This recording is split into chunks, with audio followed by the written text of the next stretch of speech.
En otros videos ya hablábamos sobre lo que eran las amenazas. Entonces ahora es el momento de que pasemos a ser un poco más precisos y realistas en lo que se va a ver y menos definitorio. Entonces lo primero que vamos a hacer es que ahora vamos a definir y entender lo que es un ataque. Y lo vamos a contextualizar, hablando específicamente de lo que es un malware y lo que es un ransomware. Vamos a dar un par de ejemplos y vamos a definir aquellos aspectos que son muy relevantes para un auditor comprender y tener claro, ya que será quien el encargado de decir y definir las políticas de control y que existan el aseguramiento contra estos ataques. Eso es importante, no hay que confundir que el auditor se encargue de controlar y definir que existen las políticas no significa que sea quien las aplique. Siempre quien aplique estas políticas tiene que ser un personal especializado y conocedor en la materia. Entonces en este video que vamos a hablar sobre el malware, el ransomware y otros tipos de ataque, es tal como lo decíamos en otro video anterior, aunque la mayoría de los ataques son resultados de un esfuerzo coordinado, hay otros eventos que se pueden plantear eh, y que generan varios riesgos para la empresa. Algunos de estos eventos de amenaza no adversos y que no son no son poco comunes, o sea, son muy comunes. Pues puede ser, por ejemplo, la manipulación inapropiada de enfoques críticos o sensibles por parte de los usuarios autorizados dentro de la misma empresa. Configuración incorrecta de privilegios, incendios, inundaciones, huracanes, tormentas, terremotos, la introducción de vulnerabilidades de nuevo software, errores genéricos en disco duro y por el estilo. Pero tenemos un conjunto de tipos de errores de riesgo, que son los malware, los ransomware y otros tipos de ataque. Entonces, el malware, también conocido como código malicioso, es el software diseñado para obtener acceso a los sistemas informáticos objetivos, robar información o interrumpir las operaciones computacionales de la empresa. Hay varios tipos de malware, siendo los más importantes los virus informáticos, gusanos y troyanos, los cuales se diferencian por la forma en que operan o se extienden. Por ejemplo, el gusano informático, conocido como el famoso Stunex, destaca por la potencialidad de su malware para interrumpir los sistemas de control de supervisión y de adquisición de datos. Y además los controladores lógicos programables. Ahora, son normalmente utilizados para automatizar los procesos mecánicos en la fábrica o las plantas de energía. Este fue descubierto en el año 2010. Stuxnet se utilizó para comprometer los sistemas y el software del programa nuclear iraní. Y tiene tres componentes: un gusano que lleva a cabo rutinas relacionadas con payload, segundo, un fichero de enlace que propaga copias del gusano, y finalmente un rootkit que oculta los procesos maliciosos para evitar ser detectado. Otros tipos comunes de malware incluyen, por ejemplo, los virus. Un virus informático básicamente es un trozo de código que puede replicarse a sí mismo y propagarse por un computador a otro. Se requiere manipularlo o ejecutarlo para replicarse y causar daños. En cambio, el gusano de red es una variante del virus informático que es básicamente una pieza de código autorreplicable diseñado para propagarse a través de las redes. No se requiere intervención o ejecución para que se replique como en el caso del virus. En el caso del troyano, que viene del caballo de Troya, ahí tienen que buscar en la historia, es una pieza de malware que obtiene acceso a los sistemas objetivos al esconderse dentro de una aplicación real. Los troyanos suelen dividirse en categorías que reflejan sus propósitos. Por ejemplo, un troyano móvil común es Hammer. Se escribe Hummer con H. Un tipo de malware muy común en los teléfonos Android, por ejemplo. En los 6 primeros meses del año 2016, creo que fue, casi 1,4 millones de dispositivos fueron infectados diariamente por Hammer. El malware utiliza uno de los 18 métodos de routing para ganar acceso privilegiado de administración al dispositivo. Después de eso muestra publicidad, instala juegos y aplicaciones pornográficas en los dispositivos móviles, sin permiso del usuario. Tenemos finalmente la red de computadora infectada con código malicioso, conocido como botnet, derivado del término robot network. Y se trata de una red numerosa, automatizada y distribuida de computadores previamente comprometidos que pueden ser controlados simultáneamente para lanzar ataques a gran escala, tales como una denegación de servicio.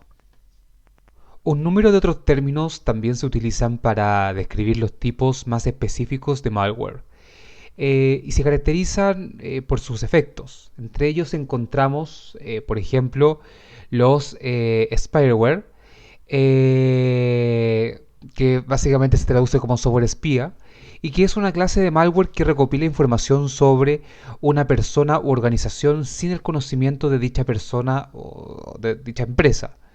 También tenemos los adware, que son sistemas de publicidad y están diseñados para mostrar anuncios generalmente no deseados a los usuarios. Tenemos los ransomware, que son software malicioso de petición de rescate, y básicamente es un tipo de malware de extorsión que bloquea o codifica los datos o funciones y así exige un pago para desbloquearlos. Están los keylogger, que es software de registro de teclado. Una clase de malware también está dentro de esa categoría y registra en secreto las pulsaciones del teclado de los usuarios y en algunos casos incluso saca screenshot de las pantallas. Y esto después lo puede dejar guardado en el mismo equipo o lo envía remotamente al destinatario, que es quien haya instalado o colocado ese keylogger en ese dispositivo.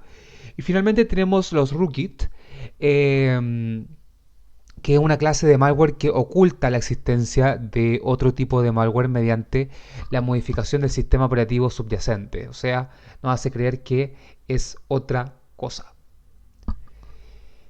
Además del malware, hay muchos otros tipos de ataques. La corporación Mitre publica un catálogo de patrones de ataque conocido como Enumeración y Clasificación de Patrones de Ataque Común, la famosa CAPEC. Y esto es un mecanismo de abstracción para ayudar a describir cómo se ejecuta un ataque contra los sistemas o redes que son vulnerables. Algunos de los ataques más comunes son los siguientes. El primero son las amenazas persistentes avanzadas, también conocidos que hemos hablado anteriormente en este módulo como los APT. Son ataques complejos y coordinados dirigidos a una entidad u organización específica. Requieren una enorme cantidad de investigación y tiempo. A menudo toma meses o incluso años para ejecutarse plenamente. Tenemos las puertas traseras, que son un medio de recuperar el acceso a un sistema comprometido mediante la instalación de software o la configuración de software existente para permitir el acceso remoto bajo condiciones definidas por el atacante. Tenemos ataque de fuerza bruta, un ataque realizado al intentar todas las combinaciones posibles de contraseñas o claves de cifrado hasta encontrar la correcta, y generalmente ahí se ocupan diccionarios. Tenemos el desbordamiento de buffer, o también conocido como el buffer overflow. Se produce cuando un programa o proceso intenta almacenar más datos en un buffer, que básicamente es el área de almacenamiento temporal de datos en memoria RAM, de lo que se tenía intentado mantener, o sea, de lo que se había planificado. El software planifica el almacenamiento. Ya que los buffers son creados para contener una cantidad limitada de datos, la información adicional que tiene que ir a alguna parte puede desbordar el buffer adyacente, o sea, de otras aplicaciones, corrompiendo o sobreescribiendo los datos válidos que contengan. Generalmente ahí incluso se generan los conocidos antiguos pantallazos azules. Aunque puede ocurrir accidentalmente por error de programación, el desbordamiento de buffer es un tipo cada vez más común de ataque a la seguridad de la integridad de los datos.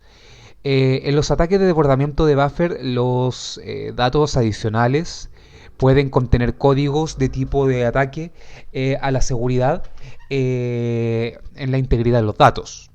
Tenemos los ataques de tipo XSS, que son los cross-site scripting, Y esto es un tipo de inyección en el que el script, que son secuencias de comando y que son maliciosos, se inyectan en los sitios web benignos y de confianza. Los ataques XSS ocurren cuando un atacante utiliza una aplicación web para enviar código malicioso, generalmente en forma de script desde el navegador a un usuario final distinto. Los defectos que permiten que estos ataques tengan éxito son bastante generalizados y se producen siempre que una aplicación web utilice entrada de datos, los input, de parte de los usuarios y de salida, los output. Que generalmente eso se denomina sistema transaccional y genera y además no valida esas entradas y esas salidas. Además tenemos los DOS, que son las denegaciones de servicio, que básicamente es un asalto a un servicio de una sola fuente que lo inunda con tantas solicitudes que este se ve abrumado y bien se detiene por completo o funciona a una tasa reducida de manera significativa. Tenemos también los ataques de hombre en el medio. Un ataque de un hombre en el medio es una estrategia de ataque en la que el atacante intercepta el flujo de comunicación, por eso está en el medio de la comunicación, entre dos partes del sistema de la víctima y luego reemplaza el tráfico entre los dos componentes con los propios para finalmente asumir el control de la comunicación. Ingeniería social. Cualquier intento de explotar las vulnerabilidades sociales para tener acceso a la información o los sistemas se trata de una estafa que engaña a otro para divulgar información o abrir software o programas maliciosos. Tenemos el conocido phishing, un tipo de ataque vía correo electrónico que intenta convencer al usuario de que el origen es genuino, pero con la intención de obtener información para su uso en ingeniería social. También tenemos una variante que es el phishing de ingeniería social, también conocido como spear phishing, y aunque donde se utilizan técnicas de ingeniería social para hacerse pasar por una entidad de confianza para obtener información importante, esto se conoce como spear phishing y por ejemplo tenemos las contraseñas de la víctima que se quieren capturar. El spoofing, la falsificación de la dirección de envío de una transmisión con el fin de obtener la entrada ilegal a un sistema seguro. Tenemos las inyecciones de SQL. De acuerdo con la entidad Mitre, la inyección de SQL, que es inyección de código SQL de base de datos, recordar módulo de base de datos, resulta de un fallo de una aplicación para validar adecuadamente la entrada de datos. Y cuando se diseñan entradas de usuarios como parte de la sintaxis SQL y se utilizan sin la adecuada validación como parte de la consulta SQL, es posible obtener información de la base de datos de manera no prevista durante el diseño de la aplicación. Y finalmente tenemos los exploits de día cero, que básicamente son una vulnerabilidad que se explota antes de que el creador o el proveedor del software sea consciente de su existencia. O sea, son errores de código. Es de esta forma que en este video acabamos de apreciar y acabamos de ver aquel componente principal de la definición sobre un ataque. Además vimos lo que era un ransomware y vimos lo que era el malware, elementos que se encuentran hoy día en la vida cotidiana de cualquier empresa y con la cual sin duda algún momento nos va a tocar como profesionales lidiar.